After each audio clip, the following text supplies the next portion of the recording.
2 বছরের শিশু ও তার মাকে অ্যাসিড দিয়ে ঝলসে দেওয়া হয়েছে। সামান্য 8 আনা ওজনের একটি স্বর্ণের চেইন ছিনিয়ে নিতে রাজধানীর তুরাগ এলাকায় ঘটে এই নৃশংস ঘটনা। চেইন ছিনতাইয়ের ঘটনায় জড়িত ব্যক্তিকে ময়মনসিংহ থেকে গ্রেপ্তার করেছে পুলিশ। রফিকুল ইসলাম রিপোর্ট।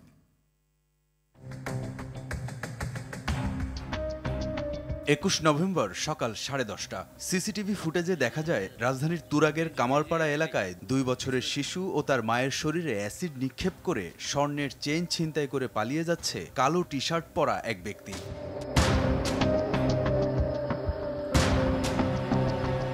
ঘটনার একদিন পর মামলা করে ভুক্তভোগীর পরিবার। পরে তুরাগ থানা পুলিশ অভিযান চালিয়ে বুধবার ময়মনসিংহ থেকে নাইম ওরফে বাবুকে গ্রেফতার করে। বৃহস্পতিবার ডিএমপি মিডিয়া সেন্টারে সংবাদ সম্মেলনে এ তথ্য জানানো হয়। ভিকটিম সাথী রানী তার শিশু সন্তান বিজু রানী সহ তার ভাসুরের বাসায় যাচ্ছিলেন। এই সময় অ্যাসিড নিক্ষেপের মাধ্যমে ভিকটিমকে অপ্রস্তুত অবস্থায় ফেলে ভিকটিমের গলায় থাকা 8 আনা ওজনের একটা স্বর্ণের চেইন ছিনতাই করে নিয়ে যায়। পুলিশ জানায় গ্রেফতারকৃত নাইম একজন পেশাদার ছিনতাইকারী। ভিকটিমের মুখমণ্ডলে অ্যাসিডের নিক্ষেপের যে ঘটনা, এটা এতটাই ভয়াবহ ছিল, তাকে আসলে এখন শনাক্ত করাই দুরূহ।